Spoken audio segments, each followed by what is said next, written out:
Well, good evening.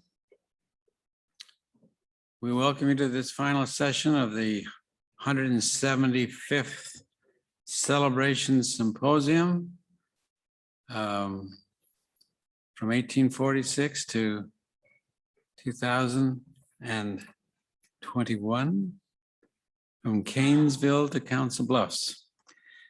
We're in for a treat this evening in that we're going to be hearing from Elder LeGrand R. Curtis Jr. In just a moment. I want to also recognize the fact that his wife is here. There she is. Sister Jane Cowan Curtis. Sister Curtis, thank you for coming. It's been wonderful having you these last couple of days.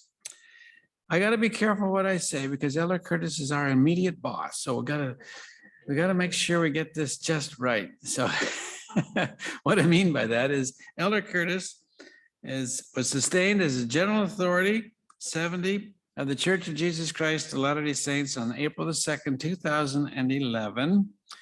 At the time of his call, he had been serving as a member of the Fifth Quorum of the 70 in the Utah Salt Lake City area. He's the church historian. A lot of us are church historians, but there's only one, the church historian, who speaks for the church in its capacity as the chief historian and recorder, the executive director of the Church History Department, and chairman of the Book of Mormon Visual Library Steering Committee. He also serves on the Scriptures Committee. He returned from serving as president of the Africa West area in July 2016. He has served on the area committee as an assistant executive director of the Priesthood and Family Department, first counselor in the Utah Area Presidency, and as assistant executive director of the Church History Department. Elder Curtis received his bachelor's degree in economics from BYU, Brigham Young University, in 1975. Then in 1978, he received his juris doctorate degree from the University of Michigan. His career includes work as an attorney and partner in the law firm of Manning Curtis Bradshaw Bednar, and as an adjunct professor at the Reuben Clark Law School at Brigham Young University. Elder Curtis has served in a number of church callings, including full-time missionary in Italy, bishop, high counselor, counselor of stake presidency, stake president, president of the Italy Padova Mission from 1998 to 2001, and Area 70. Brother Curtis was born in Ogden, Utah in August 1952 and married Jane Cowan in January 1974. They are the parents of 5 children. Now, just as a personal aside, when we got the call to be interviewed, to be this mission president calling that we have as site director, we had no idea what this was going to be. We were asked to visit with Elder Dale Renlund, who is a member of the Quorum of the 12 Apostles of the Church of Jesus Christ of Latter-day Saints. And they asked us to wait in the anteroom down by the parking lot.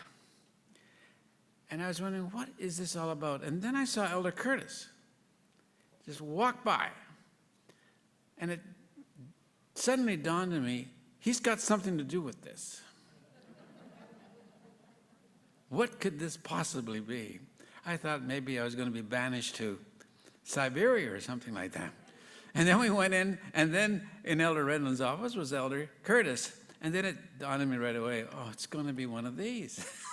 I thought I was going to have to be writing another book or something.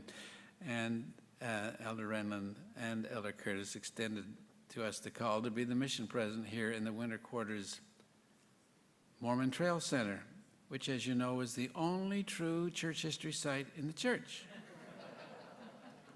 That's why we have so many visitors. Not only the Winter Quarters Trail Center, but the Cainesville Log Tabernacle, which is an amazing place to visit as well. Elder Curtis and I had the opportunity of speaking last year, just before the COVID pandemic broke. We invited Elder Curtis to come and speak at the 2020 First Vision Conference in Pasadena, California at the Huntington Library. And Elder Curtis gave a masterful address on the prophet Joseph Smith, who is one of his great idols, if you will, and he loves the stories of the prophet Joseph Smith and everything connected with that. Last night he spoke on Joseph Smith's translation of the Book of Mormon, but he gave a tremendous talk on the first vision at that symposium in January 2020, just before the COVID tidal wave hit. And it was the only conference anywhere that we know of that celebrated the 200th anniversary of the first vision. So, ladies and gentlemen, it's a privilege for us to have Elder Curtis here. Without any further ado, we'll turn the time over to him. Let's welcome Elder Curtis.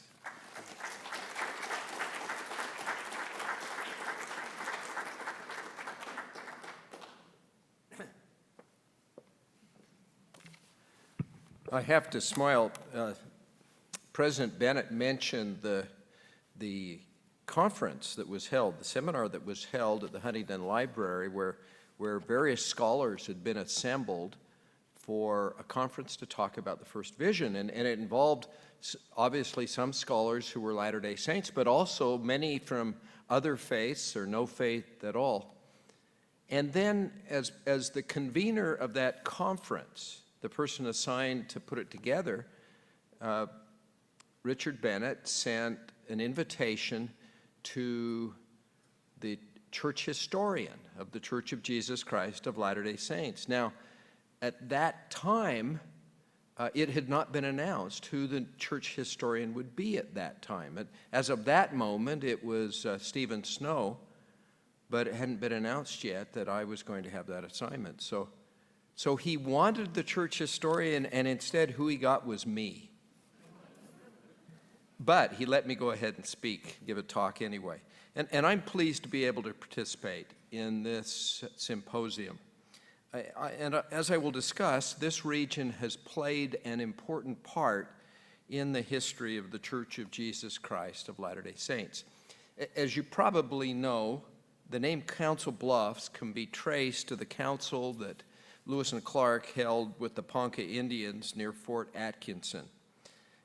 The community in which we're holding this symposium was known as Miller's Hollow. I never know whether I should say hollow or holler. Some parts of the country they say holler. How do you say it here in Iowa, by the way? Hollow? Holler, okay. And then it was changed to Cainesville when the Latter-day Saints developed a community here, naming it after Thomas Cain.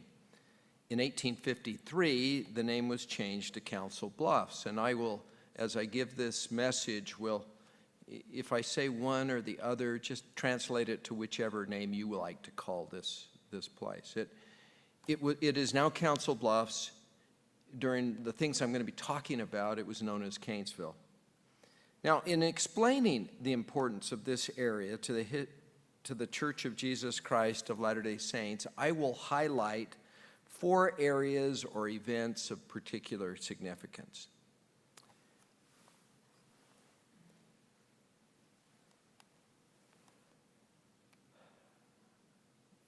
I'm catching up the slides with what I was supposed to have been doing. That's Henry Miller. That's Cainesville. So, number 1, Cainesville and the surrounding communities were important gathering, organizing, and outfitting locations for the Latter-day Saints traveling west. And it's really impossible, I think, to emphasize just how important this area really was to that effort. As has been described in some of the earlier presentations, the Latter-day Saints, when they were expelled from Nauvoo, Illinois, really limped across Iowa for different reasons. Number 1, they were forced out before they were really ready to leave.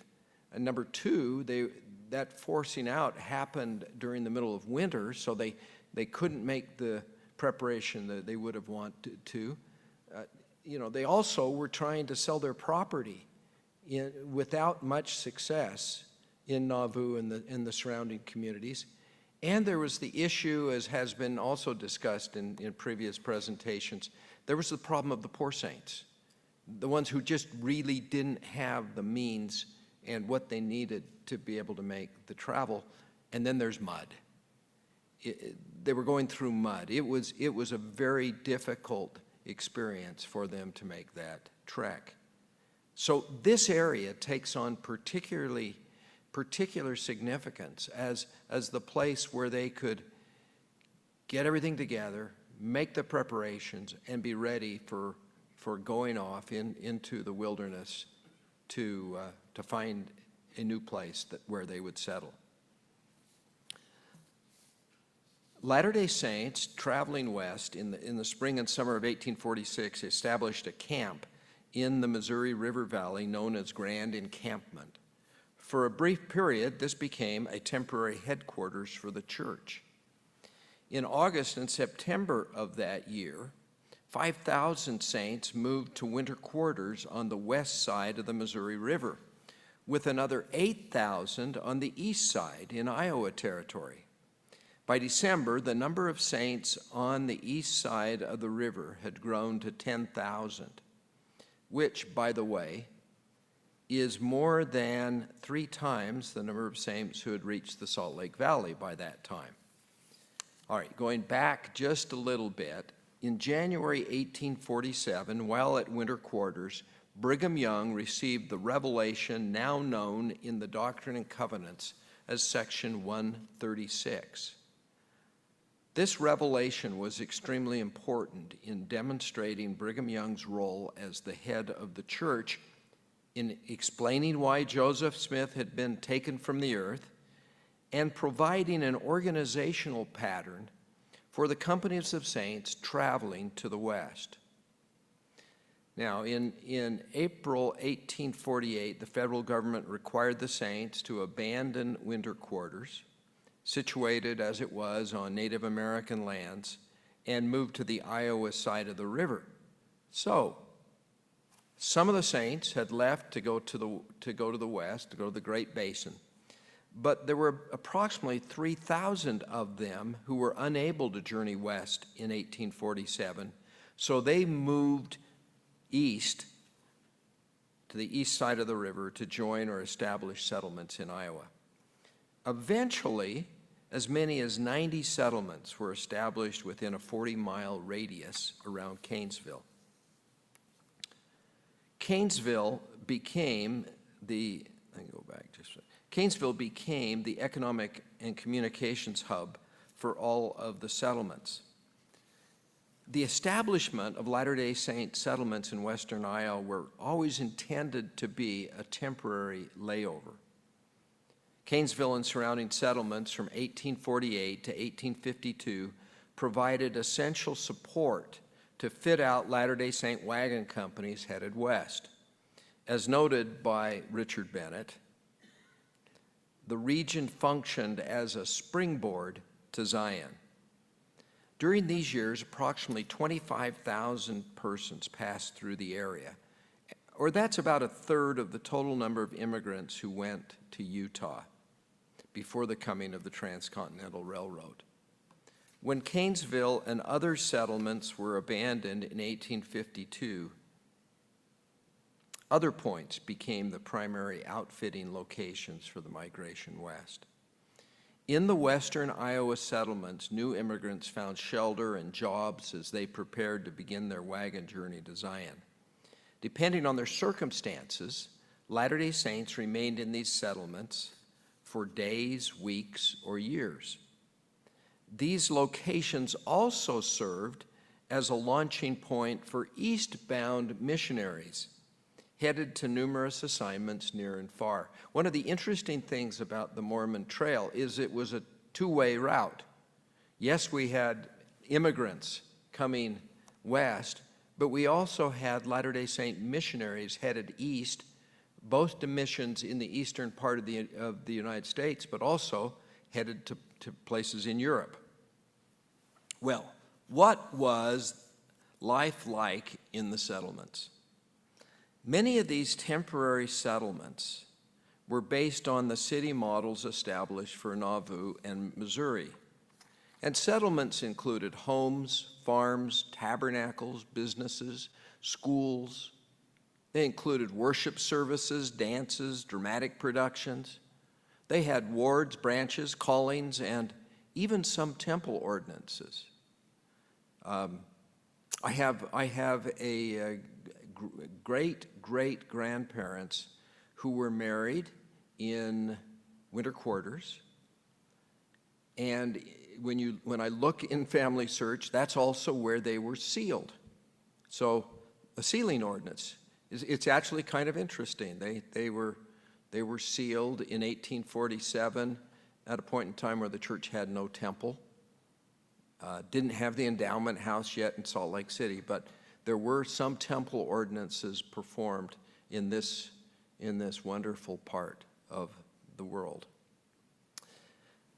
The Frontier Guardian, a local church newspaper, connected the communities to each other and to church leaders in Salt Lake City. Life was based on personal faith, covenants, service, caring for the poor, ministering, and sharing. A primary concern was caring for the poor, who could not yet make the journey west. 40 branches were established to help oversee the needs of the saints. Circuit riders visited the various settlements regularly. Orson Hyde of the Quorum of the 12 served as the presiding elder of the church east of the Rocky Mountains. That's a pretty big territory, by the way. He himself lived 10 miles east of Cainesville in an area known as Hyde Park. Church conferences were held twice a year, and the saints were invited to bring their wagons and beds and attend multiple days of meetings. This is long before the 2-hour meeting schedule.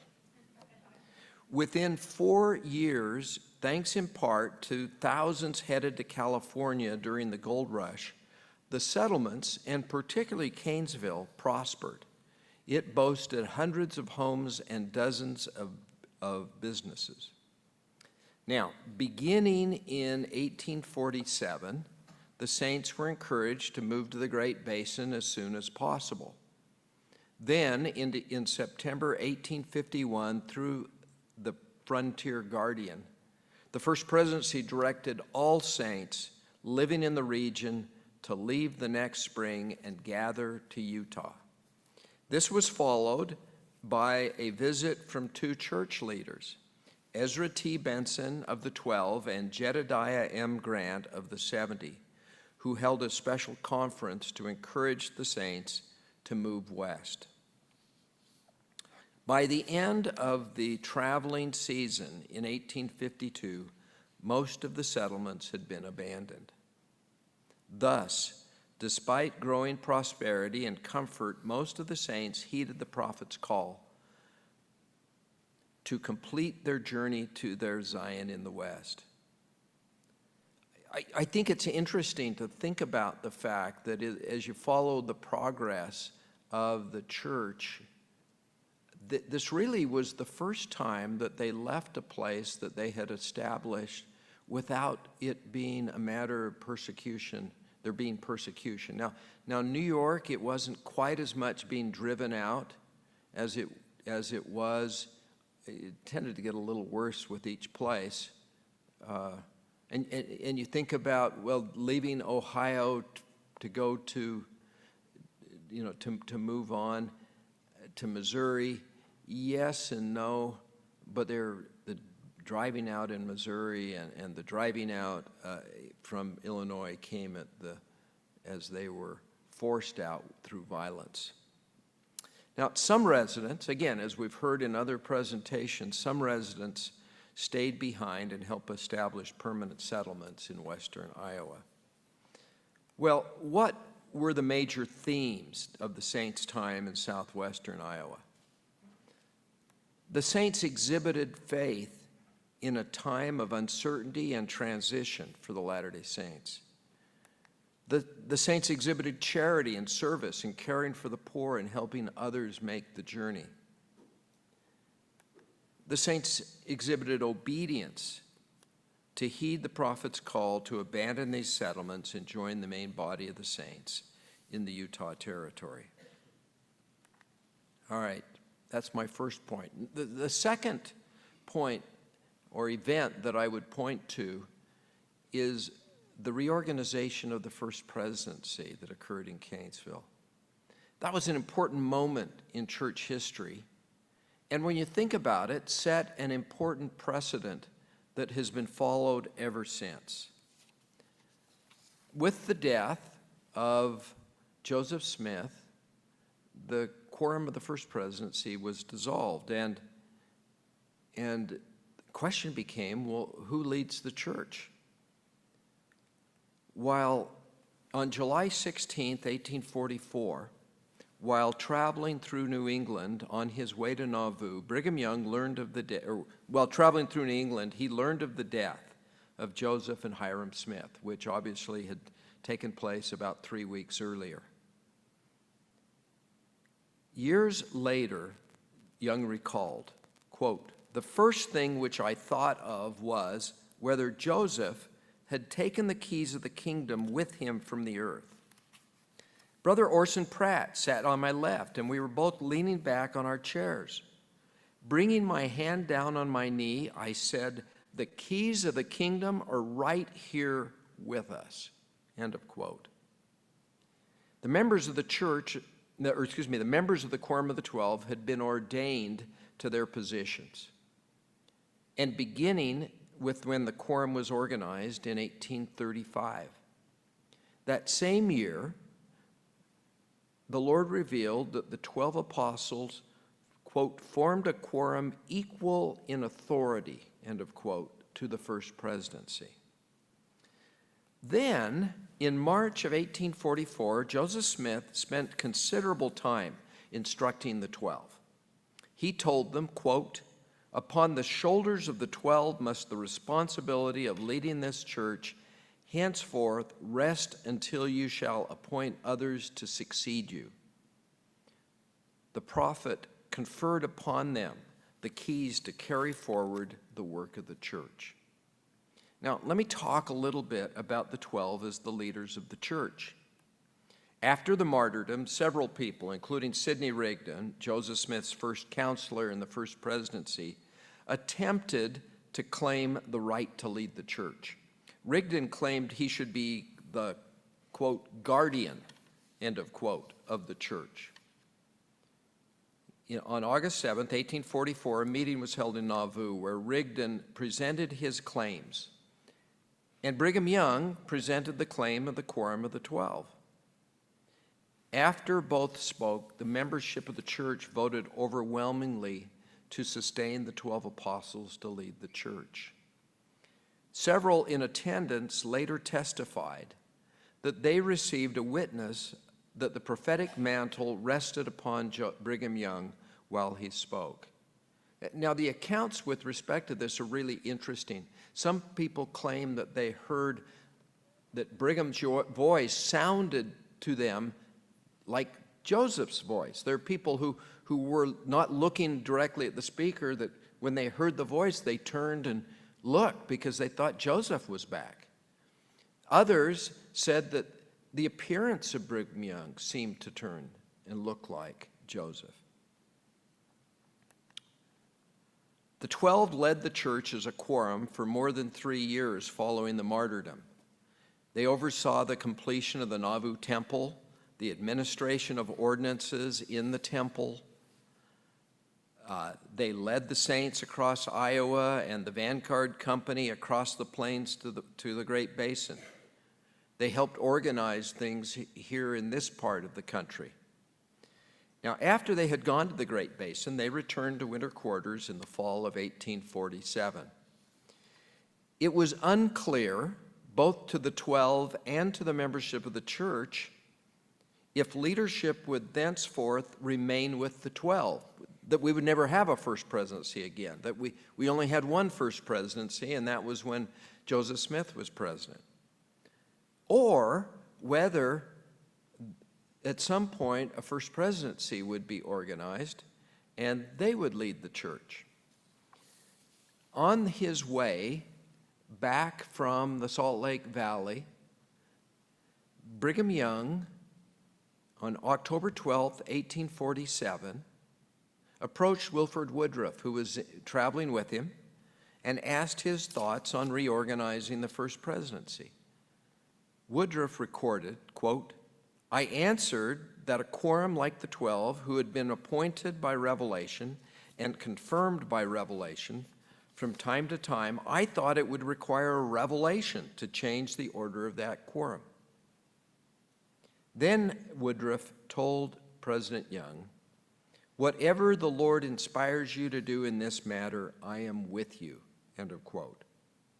So after they arrived in winter quarters, some of the members of the 12 met and discussed freeing the apostles of administrative responsibilities to allow them to preach to the nations of the earth. As you can imagine, it was a little cumbersome to have a presiding organization with 12 individuals, particularly when the 12 are given the responsibility to take the gospel to the four corners of the earth. They asked if they, as the 12, could appoint a first presidency. They read from the Doctrine and Covenants and the various revelations that had been given and discussed the matter. During the next several weeks, the quorum continued their discussions and the procedure for how they would reorganize if they chose to do so.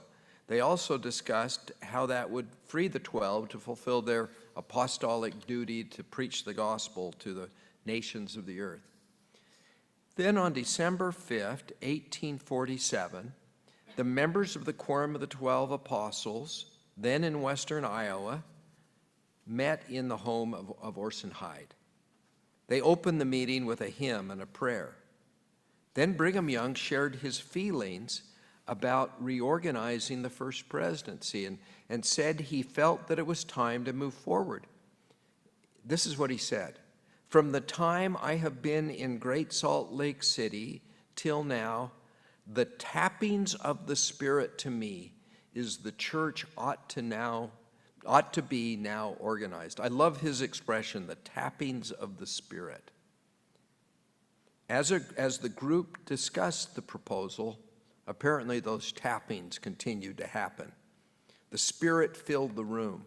Each apostle shared his feelings, most in support of reorganizing.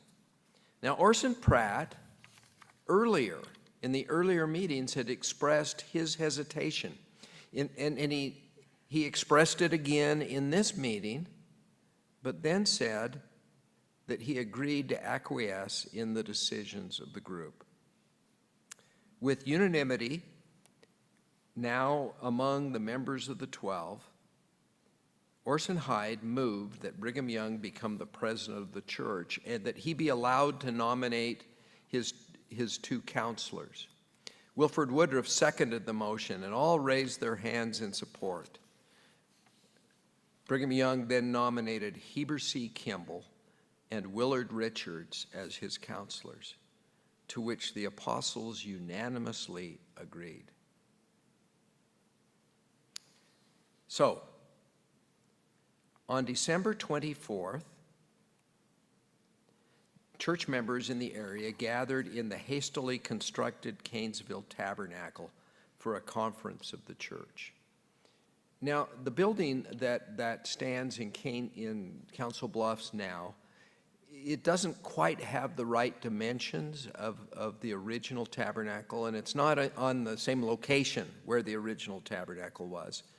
But the size in terms of the blueprint, the print on the ground, is about the same size. Remarkably, they got about 1,000 people into that space. They certainly didn't have a fire marshal in those days.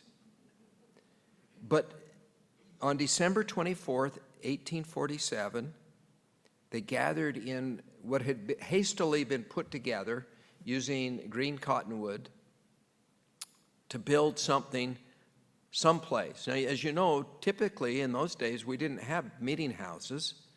The church met outdoors in groves or other places outside, or we met in people's homes. But for this occasion, they wanted to get as many people together, so they built a building just for the occasion.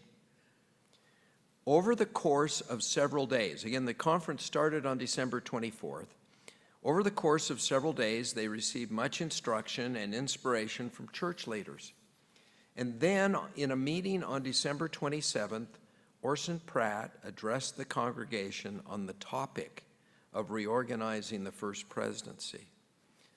Amasa Lyman followed by explaining how this would free members of the Quorum of the 12 of administrative duties and allow them to preach throughout the world. And then a motion was made, interestingly and wonderfully, by Orson Pratt to reorganize the First Presidency, followed by another motion that Brigham Young be the president of the church. The congregation unanimously sustained Young as the president, following which he nominated Kimball and Richards as his counselors, both of whom were unanimously sustained.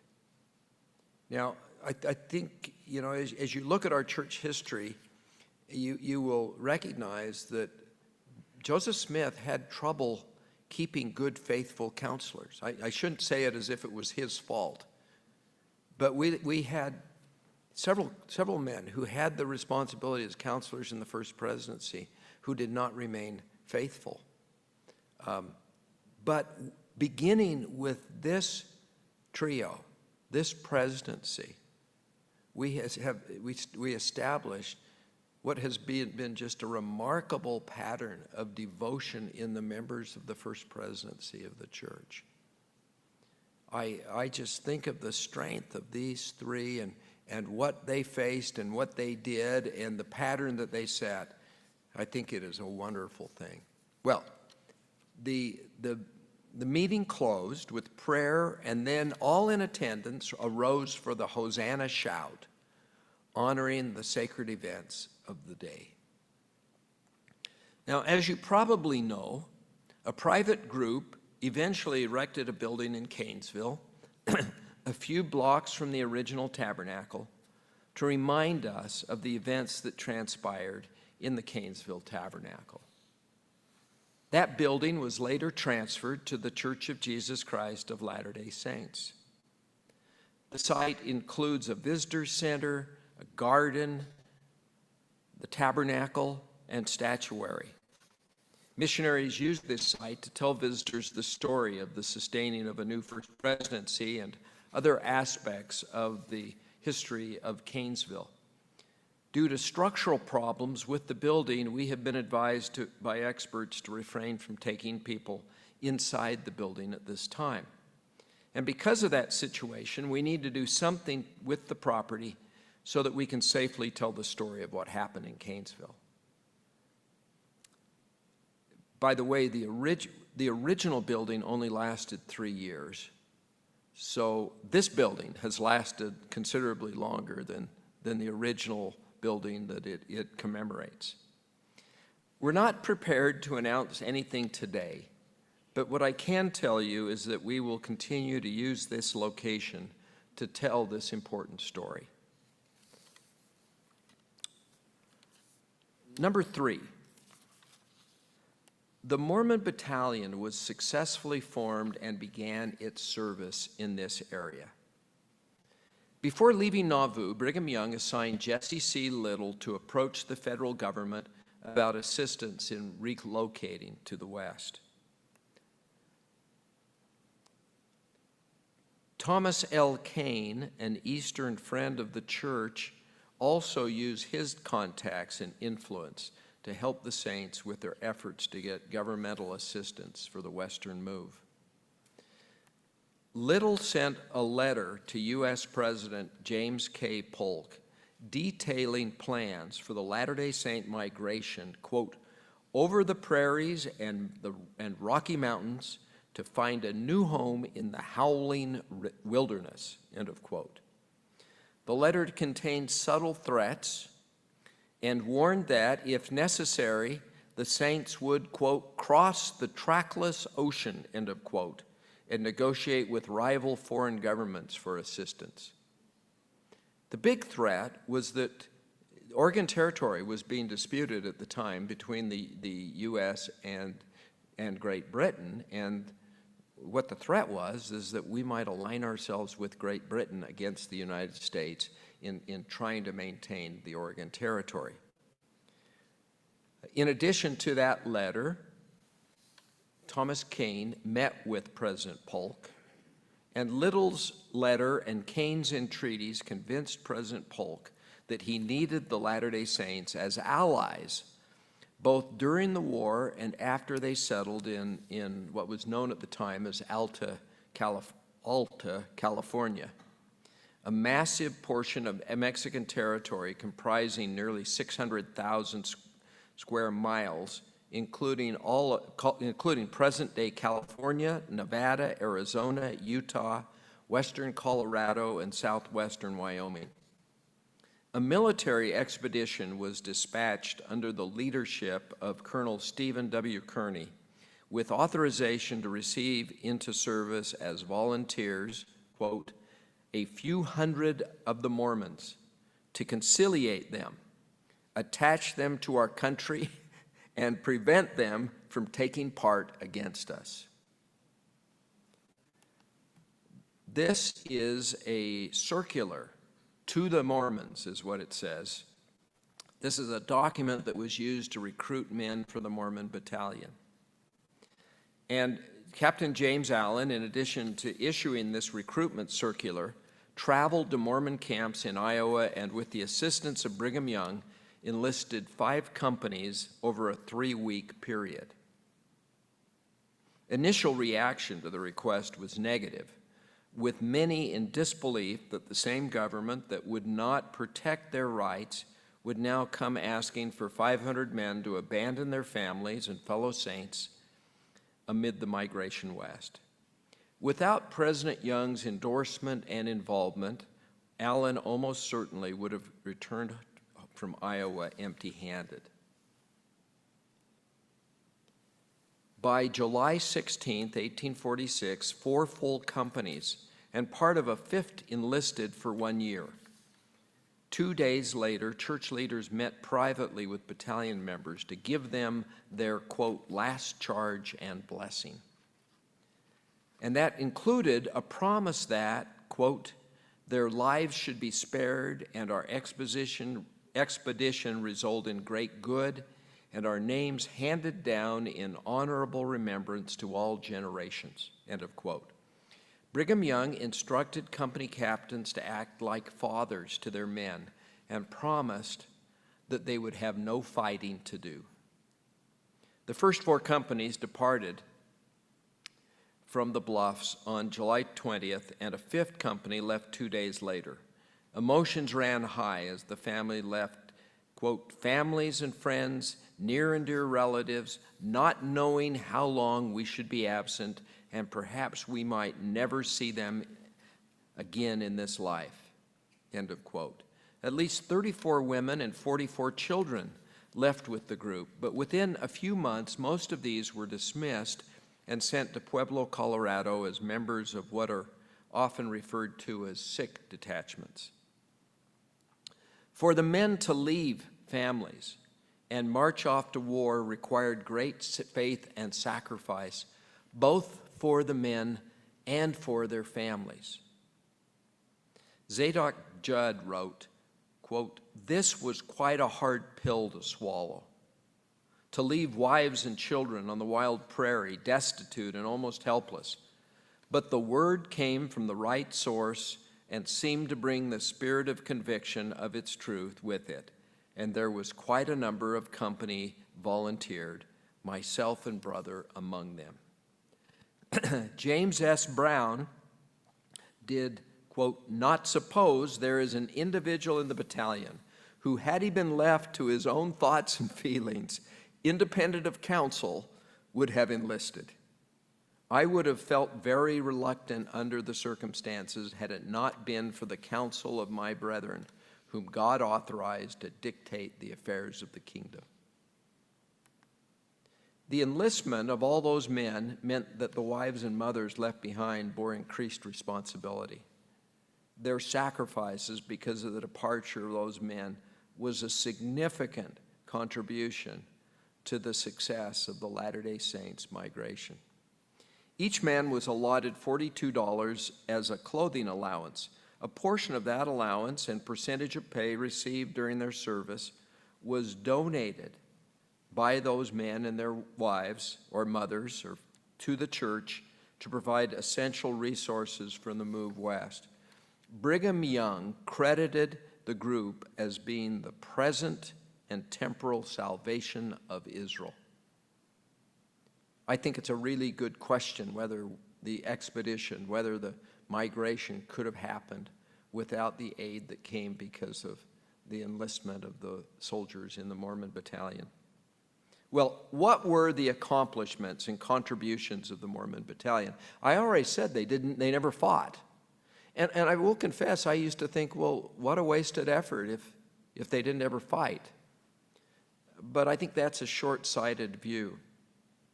About 60% of those who enlisted arrived in San Diego on January 29, 1847. During their approximately 2,000-mile march, they endured extreme hardship in establishing a viable wagon road between Santa Fe and the Pacific coast. Although combat was over when they arrived in California, they had half a year military service to complete. One company was stationed in San Diego working on public service projects, but most went to Los Angeles to help construct a fort and guard Cajon Pass. After being discharged, many traversed various overland routes north and east to locate and reunite with their families. One group of about 30 arrived in Salt Lake in October 1847, and upon discovering that their families were still at the Missouri River, they walked another 1,000 miles to reunite with them. Due to a shortage of provisions in the Salt Lake Valley, a number of the men remained in California and were hired by John Sutter to work on projects in the Sacramento region. 6 of these battalion veterans were present when gold was discovered on the American River in January 1848 that initiated the historic gold rush. Other contributions include helping establish U.S. military control of what is today Southern California, the monetary assistance they provided to their fellow Latter-day Saints to migrate to the Salt Lake Valley, the blazing of the Carson route over the Sierra Nevada mountains, establishing Hensley's Salt Lake Cutoff as a viable wagon route, and guiding the first wagons over much of the Spanish Trail. For the remaining decades of the 19th century, the experience gained during their military march proved invaluable to the battalion veterans and the church as they assisted in colonization, served missions, and filled civic roles in communities throughout the Intermountain West. My fourth and last point is Oliver Cowdery, the former second elder and associate president of the church, and a key figure in its establishment and in its first 8 years, returned to the church and was rebaptized in Cainesville. This is a wonderful story of redemption, a wonderful story of humility and coming back. Oliver Cowdery was born on October 3rd, 1806 in Wells, Vermont. When he was about 22 years old, he accepted a position to work as a school teacher near Palmyra, New York. There he boarded with the Joseph Smith Sr. family and first learned about Joseph Smith and the work he was doing to bring forth the Book of Mormon. After receiving a witness of the truth of the prophet's work, he determined to meet the prophet Joseph Smith. In April 1829, he visited with Joseph Smith, who was then living in Harmony, Pennsylvania. 2 days following his arrival, Oliver began assisting Joseph Smith as a scribe. Oliver participated in many key events of the restoration of the church. He was the principal scribe for the translation of the Book of Mormon. He was with the prophet Joseph Smith when the Aaronic and Melchizedek priesthoods were restored. He was the first person to be baptized by proper authority in this dispensation. He was one of the 3 witnesses of the Book of Mormon. He was called as second elder to the church on April 6, 1830. He was the first church historian. He was with Joseph Smith in the Kirtland Temple when the Savior and ancient prophets appeared to bestow additional priesthood keys, and served alongside the prophet Joseph Smith as assistant president of the church. However, in 1838, Oliver's association with the church ended when he refused to defend himself against charges of misconduct in a high council hearing held in Far West, Missouri. The council, with him absent, upheld 6 of the charges against him, and Oliver was immediately excommunicated.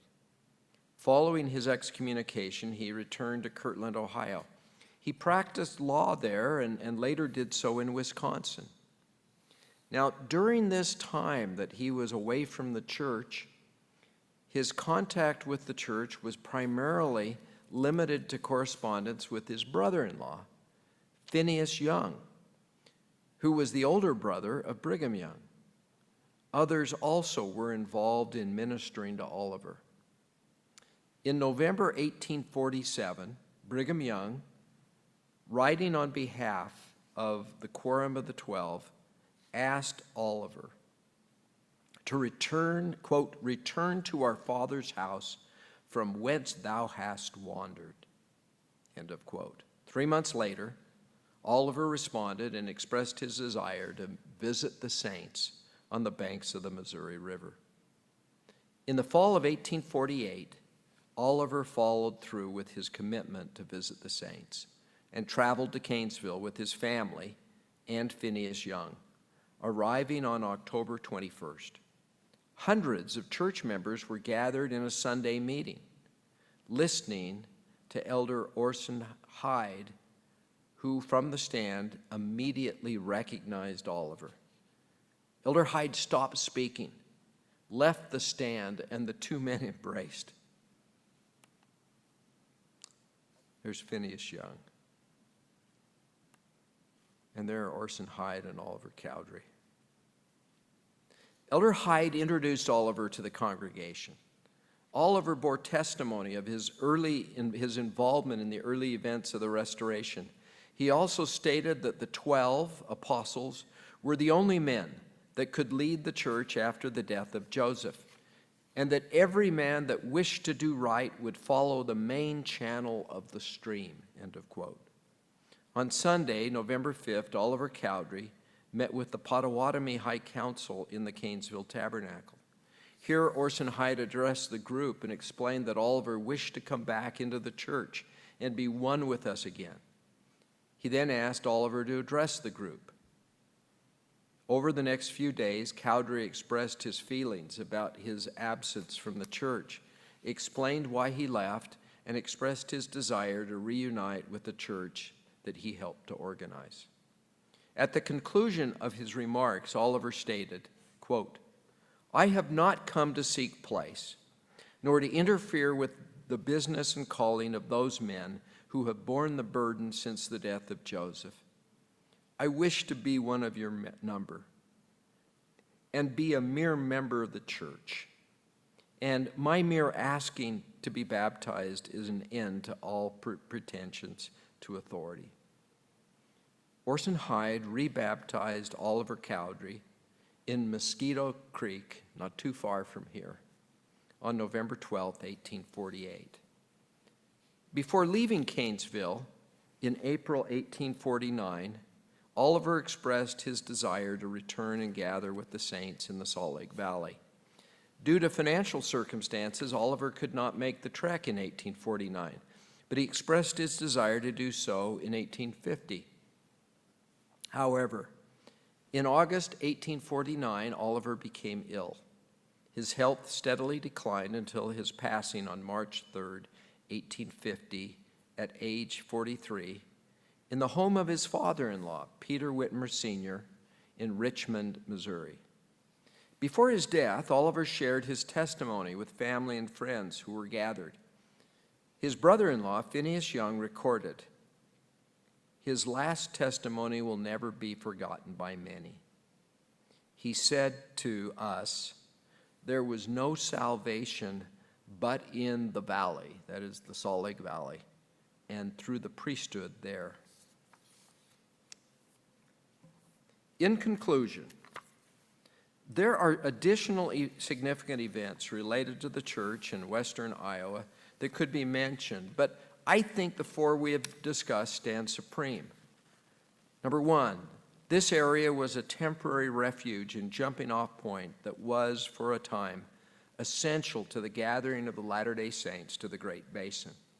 Number two, the reorganization of the First Presidency that facilitated both the gathering of the saints, but also the spread of the gospel, and set a pattern for leadership succession that continues to this day. Number three, the enlistment of the Mormon Battalion that provided key financial resources to support the migration west and demonstrated great faith and sacrifice, not only in the men, but also the women and children of the church. And number four, the return of Oliver Cowdery to the church that illustrates the continued efforts of Latter-day Saints to minister to those in need and to minister to those that for whatever reason have withdrawn from us for a time. I pay tribute to this area and remember with gratitude what occurred here. Thank you.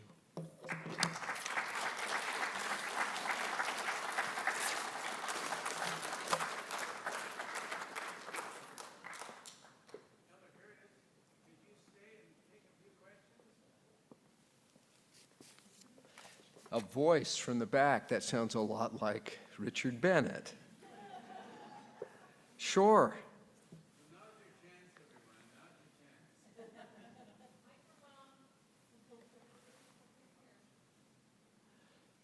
Does anybody have a question that they want to ask? Yes, Elder Clayton.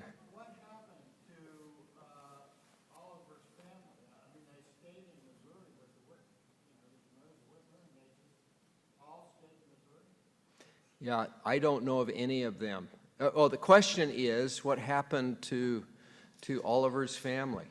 I don't know of any of them that ever came west. I think they stayed in Missouri, or they stayed in Missouri. Other questions? Which is, by the way, a shame that. And you find yourself wondering, okay, with his connection with the Whitmer family, if he'd been able to stay healthy and live longer, could we have gotten some of the Whitmer family as well? Yes. Can you tell us about the Battle of the Bulls? Is that going to be something that's going to be in the presentation tomorrow about the Mormon Battalion? Does anybody know? I don't know. The Battle of the Bulls. Okay. I don't claim to be an expert on that. Jed? Alex? Any of you want to talk about the Battle of the Bulls? Sister Anderson is our of course, Sister Anderson, talk to us about the Battle of the Bulls. I know they fought the Bulls, and they won. Yes. The Bulls, when the Mexicans were, or when the Europeans had been driven out by the Indians, they had left behind a lot of their livestock. And these had been grown over a very long time. They get down into the area of Christmas Camp, I think. Does anybody know? Okay. But they get down into that area, and there are all these bulls, and they start charging. And there's one of our men who, I believe it's Captain Allen, or no, Captain Cook, is saying, shoot him, shoot him, shoot him. And the guy just holds on, and he holds on, and he says, he waits until he's just right there, and then he drops him. Had he shot him earlier, it very possibly would not have stopped the bull. So I think Cook says that that's one of the most courageous things he ever saw, was that man waiting. But you know, Glenn Rawson is probably a better storyteller than I am. Do you? Okay. Wasn't that the only shot fired by the Mormon Battalion?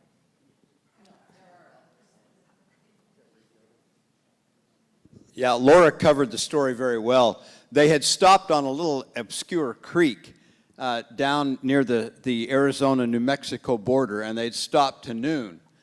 And the battalion was just minding their business, and all of a sudden, it just all broke wide open, and there was chaos. And I've been to that spot. We did some filming down there.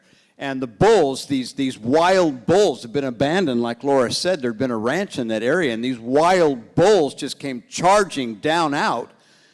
Some of the men had gone up and shot one or two of the bulls, and the smell of blood and the sound of gunfire had set them off, and they came down through the camp like a raging herd, and they gored mules, they tipped over wagons. One man got pinned into a wagon with a horn on this side and a horn on that side, and just broke his pelvis and nailed him to the wagon. Other men, you know, had run and got run over. I mean, it was a melee. And the thing that she's talking about, and I've forgotten his name too, I can't remember, I did a story on him. Yeah, Corporal Lafayette Frost, that's it. Corporal Frost was one of the bulls, a big old black bull was coming right for the general, Cook, and he is standing there, shoot him, and Corporal Frost stands between the general and the bull is coming, and the man just stands there. And then he raises his rifle and drops that bull, slides to a stop right at his feet. And Cook says, that's the bravest thing I've ever seen, and I hope never to see it again. That was the Battle of the Bulls, and as far as I know, that was the only battle the Mormon Battalion ever fought. Am I right, Laura? They had a face-off with the Indians at Pima, but I don't know that a shot was ever fired.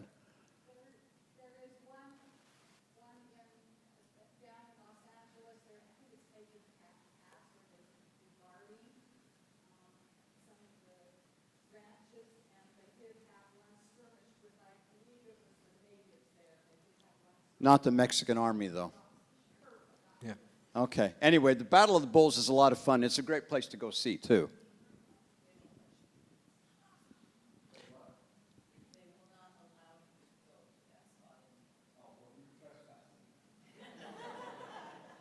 And by the way, what we just saw highlights one of the delights of coming to an event like this is we get to share our knowledge and confess our ignorance. I think we just listened to the best storyteller in the church. Are there other questions for Elder Curtis?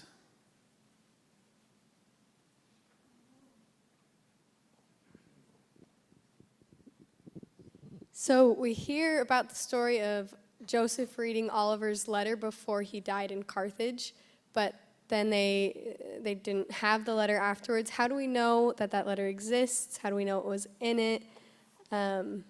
If you know what I'm talking, I think you know what I'm talking about, right? I don't know what the source is for that letter existing. I don't.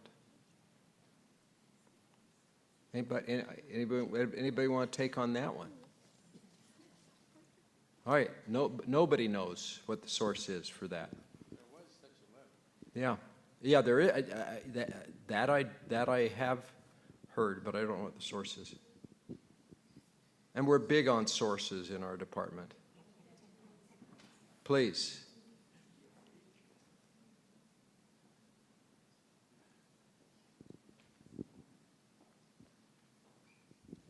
Elder Curtis, this is probably where I confess my ignorance rather than my knowledge. I have long looked at the terminology of church historian and recorder. Is that a double entendre? Isn't an historian a recorder of history? Can you explain the distinction in that title? You know, it's an interesting thing. There was a time in the history of our church where there were two different offices. One person was the historian and one was the recorder. When my predecessor, Stephen Snow, was called by the First Presidency at the time to be the church historian and recorder, he asked the presidency of the church, what does that mean? What does the recorder part mean? And the First Presidency responded, that you need to go find that out. And so the department did some significant work at the time researching historically what had been done by the two different offices and what did it mean. And ultimately what was determined was that the recorder part meant that the church historian is also in charge of the records of the church. Now, as a historian, we do a lot of things. We collect sources, we write histories, we being our department. We maintain historic sites, we have preservation facilities around the world. But we also are the repository for the records of the church. So the minutes of the First Presidency, the minutes of the Quorum of the 12, the records of the different departments of the church, missionary, temple, church history, family history, they all come to us. We once a year will do a summit with the leadership of all of the different church departments and talk about the procedures that the church has to maintain records and to safeguard the records. And so those records all end up, the records of the various wards and stakes and missions and districts around the church end up in our possession. So our interpretation is that the part of it being the church recorder is that we are in charge of the records of the church. And then church historian contains all these other different aspects of as in the Revelations it says, that we're supposed to observe the church, we're supposed to write about what we see, we're supposed to learn more about what our great history includes. And more than once during this conference I've been asked, that sounds like a lot of fun. And it really is. I mean, this is died and gone to heaven kind of material. You going to let somebody else ask a question, Dick? Okay. So I imagine you have a lot of records then from over about 200 years. How do you find things? How do you sort it out? If you're looking for a particular topic, how do you go through and say, all right, I want to learn about Cainesville. Here's all the information. Now, I'm going to ask somebody who actually is involved in that process to describe it. Jed, do you want to talk about how we do research through the mountains of material that we have? I mainly wanted, please, why don't you stand up with a loud, oh, he's got another microphone for you. And sing us a couple of songs while you've got it. I'll pass on that. So what a great question. It really depends on the project. So I'll speak to the project that I work on. So I'm the managing historian of Saints, which is a multi-volume history. It's difficult to figure out how do we want to conceptualize any given period. So let's take volume 2, which covers the period that we learned about tonight. So it's 1846 to 1893. What we did was we sat out a timeline and we said, what are the major changes over time? So it's not events, it's what happens in the church that becomes meaningful to us today. And Elder Curtis mentioned 4 of them tonight. And so how are we going to then find a character, because Saints is character-based, who will illustrate say these points. So in the case of Oliver Cowdery's return, we we have a scene on that. And the sources are pretty rich on that event. So we have a guy named Reuben Miller who was there on the spot, Johnny on the spot, who recorded Oliver Cowdery's testimony when he said, "Stay in the mainstream and avoid the sandbars." We have, his words. And so the scene is built around people who observed Oliver coming back. So that would be an example. But if you're, say, in Tahiti or in Hawaii, other places where we are in this volume, locating those native voices has been a challenge. And so we rely on people who have written. We go to experts, so Alex Baugh, Steve Harper, or other historians who have written on aspects of church history. We go to those secondary sources, we mine their footnotes, we find the sources that have already been mined. So a lot of it is detective work. I mean, history is something where you have to figure out through piecing together little tiny clues where you're going to go. But then, sorry for the long answer, but in the 20th century, some people are alive, and we have to go find those people. And so we've interviewed them. We've used family search. I like to say that Volume 3 of Saints could not have been written without family search. We've gone and located descendants of people that we wanted to learn more about, and they ended up having records that could help us. So I hope that helps. That is very helpful from somebody who's dealing with this all the day. We have had eras of within the church history department where there were records we didn't know we had. So one of the things that there's been a big effort to do is to catalog what we've got, and to the extent we can, identify what the information is that is in those. One of the other things we've done is we are publishing online some of the materials, some of the diaries and journals. You may have noticed that Emmeline B. Wells' diaries or journals we're putting up, and we do others. And to the extent that we can get the records digitized, then we can do searches in such a way that we can find things. We are blessed with, in our department, over 200 employees, but who are wonderful. And then we've got over 1,000 missionaries that serve by being there with us to help us with some of the efforts of not only having the materials, but also having them cataloged and organized and referenced. We have a beautiful reading room that you may have been in. The funny thing is, most of our research doesn't happen in the reading room anymore. It used to be more like a traditional library where you'd go and check something out that you could read right there. Most of the research happens online through the church history catalog because we are putting more and more material out there online. So most researchers, that's how they do their research. Yes? Joseph Smith Papers. It's been such a big project and so important. Is it going to continue? Are we moving on to Brigham Young? What's the future? We are, within the next 2 years, we'll be done with the Joseph Smith Papers. We'll be having come out in, I mentioned this last night, some of you heard me say this, in November we'll come up with the last volume in the Revelation and Translation series, Volume 5, which is the original transcript of the Book of Mormon. It's wonderful. You're going to see images of what we have of the original manuscript, which is, as you probably know, less than 30% of it exists. But we'll have that 30%, and then we'll have a transcription of it, and commentary, introductions, and other information about it. One of the things that I'm working on right now is reviewing volume 15 of the document series. That's the last. It has the last 6 weeks of Joseph Smith's life.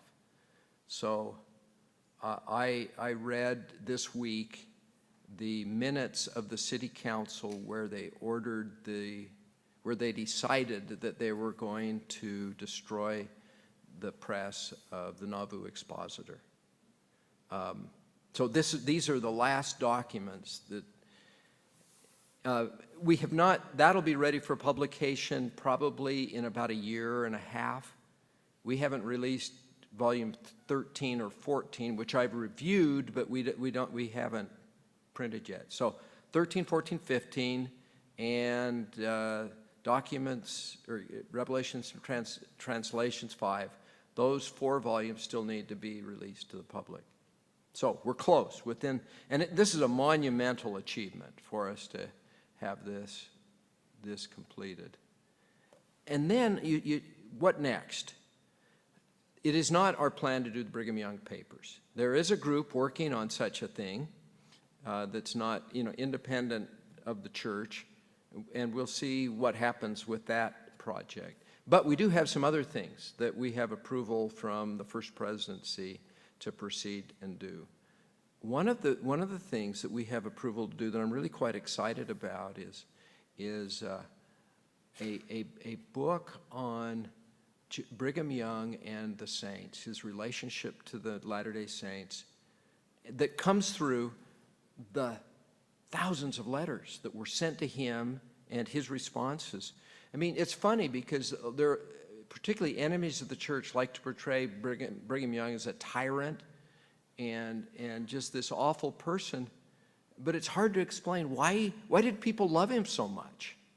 Why was there this? I mean, there were dissidents that left, but you read in these letters the relationship. So we're going to do that. Another one we've got permission to do is now that we've got the Joseph Smith papers, we're working on a volume of the teachings of Joseph Smith that come out of those papers. Now, you'll recognize we already have a book called The Teachings of the Prophet Joseph Smith, which is a wonderful book and just been a real treasure. Joseph Fielding Smith, one of my predecessors as church historian, wrote that book. But we have learned a lot through the Joseph Smith papers, and we think it would be a really helpful thing to have a new volume that has such things in it. And I think it's going to be a treasure for the church to have. So there's some other projects. We're working on several things that have to do with the women of the church and women's history, which has really been not gotten its fair due over the history of the church. We have done a couple of just remarkable volumes of, At the Pulpit and the first 50 years of Relief Society, but more good things to come. But at this point, no project approaching the size of the Joseph Smith papers. Any of my colleagues that have worked on the Joseph Smith papers that want to say anything about that part of it? All right. One last question. Yes. Anything on Elizar Snow or Emma Smith? Yeah. We are, there are several different things that have been released on Elizar Snow over the years. I went looking last night. I wanted to find the poem that she wrote on the occasion of my great-great-grandparents being married and sealed in winter quarters, and I found it. It's online. I found it. But one I'm really excited about, one of the challenges in early church history is that talks, discourses, messages tended not to be written down unless they appeared in the newspaper. But for example, all of Joseph Smith's messages, talks that he gave, we know about because somebody took notes in minutes. One of his clerks or members or other people.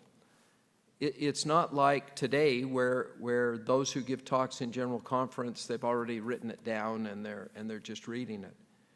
So one of the things that we discovered, or we knew about, but that we're making more public now, are the discourses of Elizar Snow.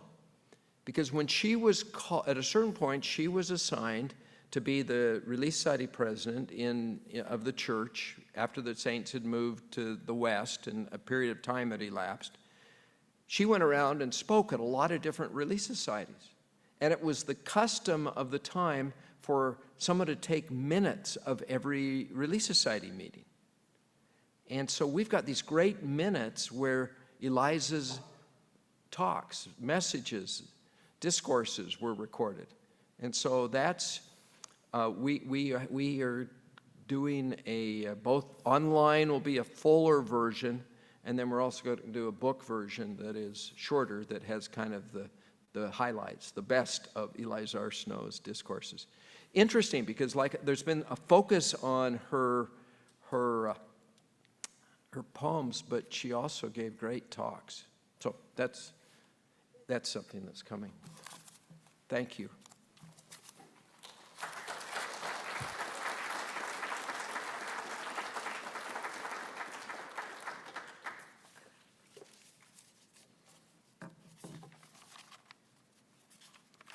Thank you, Elder Curtis. So very, very much remarkable. I'm just going to take the liberty to tell a short story since we heard from Glenn. Can I tell a short story, Glenn? 50 years ago, my wife and I were working in the church historical department, and it was a moment I'll never forget. I think it was Anton Lund, who was the former assistant church historian. He was in his 90s then, and I was working for Marvin Hill, Professor Marvin Hill, wonderful scholar, and we were working at one of those old microfilm readers. And Brother Lund, we were looking at the original documentary history of the church, which had some changes and corrections, and Marvin was very interested in seeing what all those little changes were. And I didn't know that I was at a cusp, a moment of great change in church history. Brother Lund comes shuffling over, and he peered down on what we were doing and yanked off the microfilm from the microfilm reader. And he says, "You can't see this." And I was just a 25-year-old student with Marvin Hill. I said, "What are they going to do? They're going to have a fight?" And Dr. Hill just froze for a moment. And then the next thing we know, we are in Elder Howard W. Hunter's office, who was then the executive director of the church historical department. And there was this minute when Elder Hunter says to Anthony Lund, "This is a new day. Let them see it." And that was a transformative moment for me in church history, that we are in a new day. Some people leave the church because they think they've read a little too much. They haven't read enough to really study, as Elder Curtis said last night. It's a new day. Speaking of days, tomorrow. If you've got your program, have you seen what's coming tomorrow? You must all come back here with 10,000 people each. The first session tomorrow is going to be on new grave discoveries along the Iowa Mormon Trail. It's going to be remarkable from folks along Iowa. Session 10, I didn't know that. Lost treasures in the Council Bluffs Museum. Tom Emmett from the Dodge House. Cat Slaughter, the Squirrel Cage Jail here in the Council Bluffs. Dana Kuntz, the Underground Railway and its connection in Mormon history. I knew nothing about this. Wait till you hear that one. Session 11, the Keys of the Kingdom. Brigham Young Revisited. Session 12, our friends from the Catholic Church. Deacon Pat and Shelley Snook on the influence of the Catholic Church in Council Bluffs. The history of the Broadway Methodist Church and the First Baptist Church here in Council Bluffs.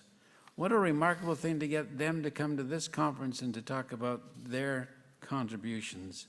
Session 13 on Oliver Cowdery himself and why he came back. Iowa scholars in session 14 on Iowa, the history of Iowa and the coming of Iowa into the Union.